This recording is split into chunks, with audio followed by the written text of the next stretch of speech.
Salut à toi.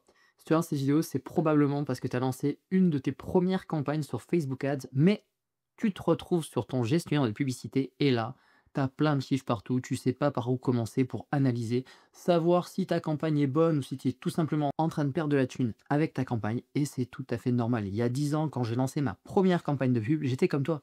Je savais pas par où commencer, quels étaient les bons indicateurs, les KPI à vérifier. Rassure-toi, tu es au bon endroit. Dans cette vidéo, on va prendre ensemble à peu près une dizaine de minutes dans laquelle je vais te montrer quels sont les chiffres que tu dois surveiller en priorité, comment tu vas pouvoir un petit peu t'approprier ce gestionnaire de publicité pour peut-être même simplifier les colonnes, avoir moins de chiffres, mais que les chiffres qui sont vraiment importants et que tu saches à quoi ils correspondent. Accessoirement, c'est plutôt cool. Donc, on va y aller, on va aller directement derrière mon ordinateur et je vais te présenter tout ça. Allez, c'est parti. Ok, on est parti. Donc là, on est sur le gestionnaire de publicité. C'est une interface que normalement, tu commences à t'être un petit peu familiarisé avec. Alors, un petit warning juste en amont avant de démarrer. Tu viens de lancer une campagne, il y a des enjeux financiers, c'est normal.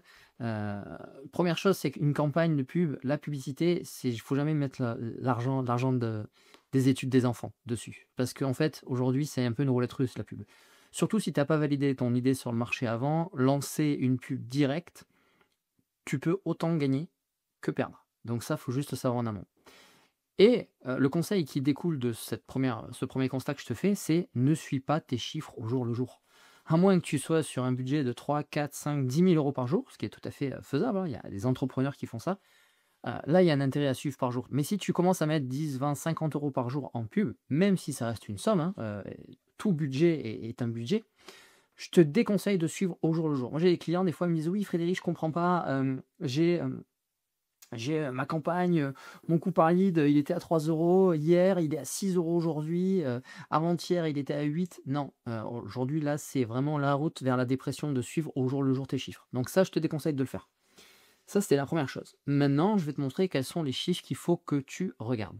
Donc là, on est sur, on va prendre une campagne de pub qui est celle-ci. Donc ça, c'est une campagne que j'avais menée, il y a quelque temps, pour offrir un lead magnet. Donc on va y aller. Alors, un petit truc qui est sympa, si tu as plusieurs campagnes, déjà, ce que tu peux faire, c'est tu cliques ici et là, tu vas marquer filtrer uniquement les lignes sélectionnées. Donc au préalable, tu coches la ligne, les campagnes que tu veux. Donc là, tu remarques que je l'ai coché ici. Et là, on va les filtrer uniquement les lignes sélectionnées. Donc ça, c'est les menus, tu verras, peut-être que tu n'as pas exactement les mêmes menus que moi, parce que Facebook, Meta, en tout cas, font des tests AB sur différents utilisateurs. Donc essaye d'avoir un petit peu un esprit d'adaptation.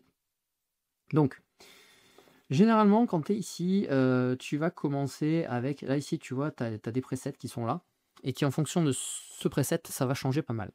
Donc moi, je te conseille souvent de te mettre sur, le preset performance et clic. Donc tu as ici, sinon tu vas en retrouver également, ça change tout le temps, en fait. Découvrir d'autres pré-réglages de colonnes ici et là, tu verras qu'en fait, il y a un certain nombre de pré-réglages. Là, moi, je te conseille de démarrer sur celui-ci, performance et clic. Qu'est-ce qu'on va avoir? Donc là, l'idée, c'est que je vais un peu démystifier pour toi quels sont les chiffres que l'on voit. Bon, ça, t'imagines bien, campagne, qu'elle soit active ou désactivée, c'est pas forcément un indicateur clé pour suivre tes campagnes. Ici, bien évidemment, tu vas voir les résultats. Donc là, en l'occurrence, on est sur une campagne de prospect qui a pour but de générer des leads. Donc là, ça m'indique le nombre de leads que j'ai récoltés. La couverture. Alors la couverture, faut pas la confondre avec les impressions. On va le voir ça après, les impressions, mais une couverture, c'est combien de personnes ont vu ta pub. Là, en l'occurrence, 9394 personnes ont été exposées à ma campagne et notamment les publicités qui composent cette campagne. La répétition, combien de personnes ont vu en moyenne cette pub? Donc là, on est à 3,14. Alors 3,14, l'air de rien, ça commence à être pas mal, surtout sur une petite audience où tu vois, j'étais à 10 euros par jour. Donc probablement, j'ai été trop restrictif dans cette campagne, qui fait que ben, j'ai surexposé des gens à mon message. Le coût par résultat, bon, ben là, c'est assez clair, c'est 2,70 € par lead, par adresse email récoltée. Ici, tu as la colonne budget, montant dépensé, la fin, des impressions. Donc les impressions, en fait, c'est tu prends la couverture que tu multiplies par la répétition et ça te donne combien de fois ta pub a été vue. Donc là, en l'occurrence, mes publicités se sont affichées quasiment 30 000 fois auprès de presque 10 000 personnes. Donc c'est ce qui fait qu'ils les ont vus en moyenne 3 fois. Le CPM.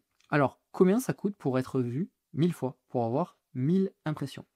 Ça, tu n'as pas vraiment la main dessus, ça te donne juste un indicateur de savoir est-ce que mon audience est chère à être touchée. faut que tu saches qu'aujourd'hui, Facebook, c'est une place aux enchères. Tu as des annonceurs comme toi qui viennent dessus pour toucher, par exemple, Tati Régine, pour les cadeaux de Noël, et qu'elle offre des cadeaux à ses petits-neveux. Bon, Tati Régine, en fonction de combien de personnes veulent la cibler, bah, ça va être de plus en plus cher pour qu'elle voit tes pubs. Ok. Donc je prends un exemple un peu bateau volontairement et très grossier. Euh, Tati Régine est très sympa en plus. Donc ça, c'est une aparté. Donc là, ça, c'est le CPM. Il faut savoir qu'il y a des périodes aussi qui font que le CPM augmente. Si tu vises des entrepreneurs et que tu fais ta campagne de pub pendant le Black Friday, j'ai vu des fois des captures d'écran où le CPM est de 100 euros. Donc là, c'est quand même assez énorme. 16 euros, on est dans une moyenne. Je dirais si tu es en dessous de 20, ça va. Si tu es vraiment dans du mass market, que tu cibles, je sais pas, des passionnés de pâtisserie par exemple, tu vas plutôt être à 5, 6, 7 euros du CPM. À l'heure où je te parle, on est en 2025, fin 2025. Clique sur le lien, donc c'est combien de personnes ont cliqué sur ton lien, bien évidemment. Combien ça t'a cliqué, combien tu as coûté, donc le CPC, le coût par clic sur un lien. Donc là, il y aura 1,20 €. Le CTR, taux de clic sur le lien. Alors ça, c'est l'efficacité de ta pub, en fait. C'est à ça qu'on va mesurer l'efficacité d'une pub, en tout cas de tes pubs. Parce que si tu suis un petit peu les tendances avec l'algorithme Andromeda, dont tu as peut-être entendu parler récemment, il est conseillé d'avoir plusieurs pubs, plusieurs créatifs, et derrière de déterminer ce qui marche bien. Et comment on détermine si une publicité marche bien? C'est le taux de clic. Click-to, c'est les gens qui peuvent cliquer sur voir plus pour accéder à tout ton texte, pardon. Donc ça inclut à la fois les gens qui cliquent sur le lien et à la fois les gens qui cliquent sur voir plus pour lire l'intégralité de ton texte d'annonce. Vue de page de destination, coût par vue de page de destination. Bon, ça c'est l'essentiel. Maintenant, si on rentre dans le détail, comment on va pouvoir optimiser une campagne? Donc si je vais sur le deuxième niveau, donc là je suis au niveau de la campagne, si je vais au niveau des ensembles de publicités, donc là je vais voir un truc qui est assez obsolète aujourd'hui. Ça, cette campagne, je l'ai faite il y a à peu près 2 ans. Il y a 2 ans, il y avait encore un intérêt de tester, tu vois, plusieurs ensembles d'intérêts, des audiences, les intérêts, les gens qui s'intéressent au marketing, qui ont entre 25 et 45 ans, les audiences similaires. Donc je donne par exemple mon fichier prospect à Facebook et je lui dis voilà, trouve-moi le 3% des Français qui ressemblent le plus. Bon, aujourd'hui, ça, c'est un petit peu obsolète, cette manière de faire, où avant, on faisait plein de tests d'audience en même temps. Aujourd'hui, ce qui est plutôt préconisé, c'est d'avoir, on va dire, 1 à 2 ensembles de publicités distincts que tu vas mettre en compétition, voir lequel marche mieux. Mais si on va rentrer dans le détail et voir au niveau des pubs, comment on fait l'optimisation d'une campagne pour optimiser et avoir vraiment les pubs qui performent le mieux. Donc, ce que je vais faire, je vais mettre ma tête ici déjà, c'est que je vais aller, pour que ce soit le plus significatif possible pour toi, sur l'ensemble de publicités sur lesquelles j'ai dépensé le plus d'argent. Donc, en l'occurrence, c'est celui-ci. Donc, encore comme tout à l'heure, je vais le sélectionner. Et là, je vais retourner, je vais faire filtrer uniquement les lignes sélectionnées. Boum. Donc là, j'ai plus que celui-ci. On y voit quand même plus clair. Donc, là, tu vois que ça, c'était une campagne en broad. Donc, ce qu'on appelle broad, c'est pas de ciblage. Et j'ai activé volontairement Advantage Plus. Donc Advantage Plus, si tu n'es pas au courant, c'est grosso modo la version surboostée à l'IA du gestionnaire de publicité, en tout cas de l'algorithme qui gère les publicités, et qui va montrer ta pub à plus ou moins des personnes qualifiées. Donc si on rentre dedans, on va voir les différentes pubs que j'avais fait. Alors, tu vois, je ne m'étais pas trop foulé à l'époque, j'en ai fait que 5. En même temps, on était sur 10 € par jour, donc il n'y avait pas besoin d'en faire 200 non plus. Qu'est-ce qu'on peut observer quand on regarde ça? On voit qu'il y en a 4 qui sont en ligne et une que j'avais volontairement coupée. Pourquoi je l'ai coupée? On va y aller, on va rentrer dans le détail.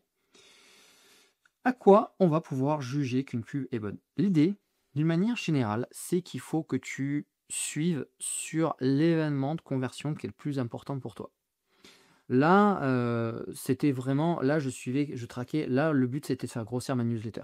Donc j'avais pas de but encore commercial, j'avais pas comme objectif d'avoir des rendez-vous, j'avais pas comme objectif de faire des ventes. Non, moi je voulais remplir ma liste mail avec des contacts qualifiés pour le moins cher possible par lead. Donc, dans ce cas-là, l'indicateur que je regardais, c'était le coût par résultat. Mais si par exemple tu es dans un tunnel VSL, tu viens de lancer une pub, toi ton truc, ce que tu veux suivre, c'est le coût par rendez-vous. C'est ça que tu vas optimiser. Si par contre tu fais, je sais pas, un tunnel low ticket et tu veux vendre un petit e-book à 15 €, tu vas regarder déjà ton coût par achat. Donc en fonction de ton objectif dans ton tunnel, il faut que tu l'observes. Il faut vraiment partir du dernier objectif, le plus haut enfin en tout cas le plus bas dans ton tunnel. Dire moi aujourd'hui c'est le coût par rendez-vous. Bon, tu vas optimiser au coût par rendez-vous. Là, dans l'exemple que je vais te montrer, on va optimiser au coût par lead. Donc je vais dedans et je vais regarder forcément quel est le coût par lead le plus intéressant. Ce que je vois, c'est qu'il y en a un qui a 1,34, 1,98, 5,52, 1,44. Et celui-ci, il y en avait 0. Bon, en même temps, 0, il avait dépensé rien du tout. Donc je me souviens plus ce qui s'était passé sur cette campagne. Mais ce que je vais pouvoir observer, c'est que déjà, tu constates qu'il y a une pub qui a drainé quasiment tout le budget, en fait. Cette pub-là, elle a pris 200 € sur 220 € investis. Donc tu imagines qu'on a vraiment pris tout le budget. Ce qu'il faut regarder, tu vas aller regarder là-dessus et tu vas voir un petit peu les taux de clic. Donc là, je vois quoi? Je vois que cette pub-là, elle a un taux de clic à 1,91. C'est très très bien. Pour te donner un ordre d'idée, au-delà de 1%, tu as un bon taux de clic. En dessous de 1%, il y a quelque chose à revoir. Soit c'est ton audience qui n'est pas bonne, tu cibles pas la bonne audience, mais on verra que ça c'est quand même un problème de moins en moins courant. Ou alors c'est tout simplement que ton message ne résonne pas.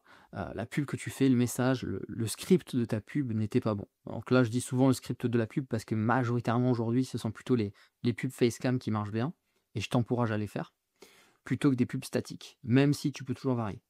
Donc là, tu vois, on est quand même sur un combo pub gagnante. Là, en gros, j'ai que des pubs qui ont un taux de clic au-dessus de 1%. Donc là, on est à 2,40.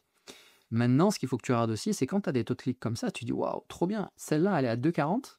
C'est celle qui éclate tout. Elle me permet d'avoir le coût par clic le plus bas à 82 centimes.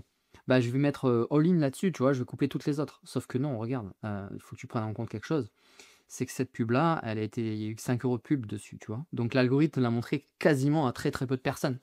Tu peux pas tirer vraiment des conclusions si tu as, pas de recul, en fait. Ce qu'il te faut aujourd'hui, c'est collecter des datas et surtout avoir les nerfs bien solides. C'est-à-dire pas te stresser parce que tu as commencé à investir 100, 200, 300 € et que tu n'as pas eu forcément de résultats. Ce qu'il faut, c'est que tu prennes le temps d'analyser quels sont les chiffres importants. Un truc que tu peux faire aussi, si tu veux te simplifier la vie, c'est que tu vas pouvoir t'approprier en fait ces colonnes. Tu vois qu'ici, moi, j'ai des frais réglages. Bon, on va aller sur quelque chose, on va faire personnaliser les colonnes. Donc, je vais cliquer ici et personnaliser les colonnes. Je t'ai dit que moi, vraiment, les chiffres qui étaient le plus importants, c'était le coût par clic, le taux de clic et le coût par lead. Donc, ce que je vais faire, c'est que je vais enlever tout le reste. Tu vois, j'ai dit, la diffusion, je m'en fous, les recommandations, je m'en fous, paramètres de distribution, je m'en fous. En fait, au fur et à mesure, tu vas couper, tu vas prendre vraiment que les trucs qui t'intéressent. Couverture, c'est important. La répétition, c'est quand même important. Le coût par résultat, forcément, c'est important. Le budget, on s'en fout que ce soit 10 €, 50 €, 100 par jour, tu le sais ton budget, donc tu peux l'enlever. Montant dépensé, ben, comme on l'a vu, c'est important de savoir combien tu as dépensé par pub pour prendre au point une décision. Est-ce que si j'ai dépensé 5 balles sur une campagne, sur une pub, je vais pouvoir prendre en compte le fait qu'elle a un bon CTR? Bah non. Donc ça, tu le mets. La fin, on s'en fout. Le calendrier, on s'en fout. Le classement, on s'en fout. Les taux d'interaction, on peut s'en foutre. Ça également, tu t'en tapes. Impression, oui. Le CPM, oui. Clic sur un lien, tu peux les garder. Clic vers la boutique, on n'a pas. CPC, oui. Taux de clic sur le lien, c'est bien. Après, voilà, clic tous, ça, tu t'en fous. CTR, tous, tu l'enlèves. Ça aussi, ça aussi. Donc là, tu vois, vraiment, j'ai les résultats les plus importants. Donc là, tu vas cliquer sur appliquer. Bah, tu vois en fait que déjà, ton gestionnaire, alors tu peux réduire les collabs comme ça aussi. Ah, il a beaucoup moins de chiffres en fait. Et que là, tu as vraiment les chiffres les plus importants que tu dois surveiller.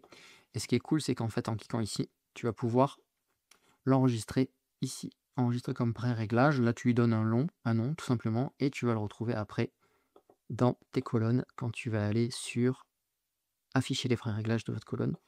Et là, tu vas les trouver. Donc là, tu vois, moi, ça, c'est ce que j'avais créé pour moi. Je pense que déjà, avec ces quelques astuces-là, tu connais quels sont les chiffres importants. Tu connais 2 aussi d'éviter de tomber dans le piège de rater tes chiffres au jour le jour, sinon tu vas devenir parano, dépressif, stressé. Tu vas prendre des actions sous le coup de l'émotion et tu vas prendre des mauvaises décisions. Donc ne fais jamais ça. Et là, en fait, déjà, tu as première vidéo en tout cas qui t'aide à comprendre comment tu vas pouvoir optimiser et suivre tes pubs en limitant voilà, tous ces chiffres que tu as, en te perdant dans des tonnes de chiffres. J'espère que tout ça, ça a été utile pour toi. Si ça t'intéresse, j'ai fait une vidéo, pas une vidéo, pardon, je t'ai fait un petit PDF explicatif qui résume les points clés de ce que je viens de te donner. Tu vas le trouver dans la description si tu veux le télécharger. Tu as juste à mettre ton email et je te l'envoie par mail. Comme ça va te permettre d'avoir un pense-bête pour te remémorer tout ça. Tu as également l'espace commentaire dessous, donc tu peux poser tes questions. Si je vois par exemple qu'il y a des sujets qui reviennent, ça pourra me donner des idées de thèmes de vidéos pour en tout cas mieux accompagner. Et voilà, en tout cas c'est un espace communautaire. Fais-toi plaisir dedans. Et je te dis à bientôt pour la prochaine vidéo. Salut!